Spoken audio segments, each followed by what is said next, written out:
CLP, SPS, and CKS. So Beaver Dam, Swamp Runner, and Mud Skipper.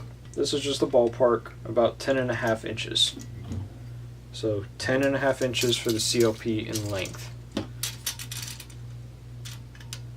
Ballpark is 17.25 inches long. 17.25 inches for SPS in length. For CKS, 10.25 inches in length for CKS.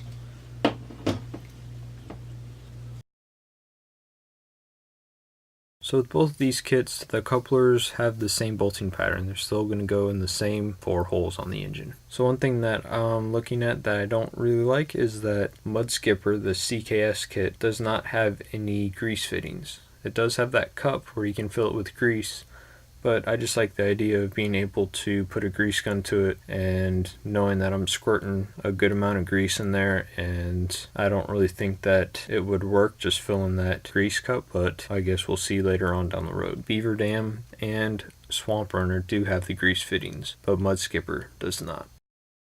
So one thing that stood out or that I caught was that SPS has a ball bearing in their coupler housing, and CLP and CKS do not have any bearing or ball bearing in there. This ball bearing is sealed, but it could be another part that may fail. You can look at this as a positive or negative. If you want to look at it negatively, it's just another part to fail, but its purpose from looking at the parts and pieces is that SPS has a longer output shaft from the engine.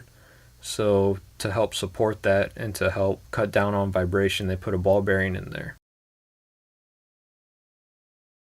One other thing with being in Florida is that you have freshwater and saltwater. You normally try to keep dissimilar metals apart. You try to keep everything the same metal, and if not, you have a zinc plate that is like the sacrificial corrosion piece. One thing that may be a problem, I don't know if other people have had this problem or not, but the Beaver Dam Mud Runner kit, their coupler is aluminum and their shaft is steel. So one of those would be the anode and one would be the cathode. So one would corrode and then the other would not. So I don't know what would happen in that situation, or if they have had problems with that in saltwater, but it was just a thing that popped into my head. The length is also another thing to look at. SPS, you have to support that long shaft that goes out the end of these. CLP, I believe, has a bracket that goes right here that mounts here. We'll see when we put it together, but having this long shaft just helps, or this long coupler housing helps support the length of that long shaft. So for the long run, this may be your best option. So if you have an input or you don't think that something sounded right, go ahead and just comment down below.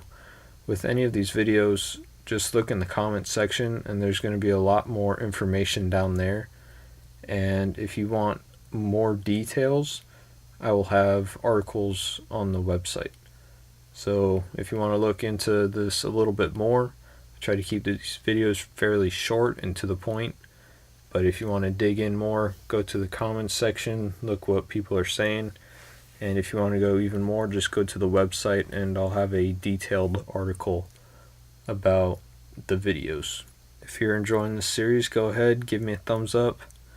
And if you want alerts on when the next video is coming out, go ahead and subscribe and hit that notification button. I'm going to be trying to keep these coming every Saturday morning at 8:30.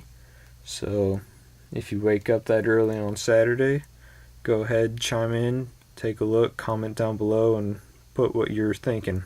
Thank you for watching. This is JT Catering.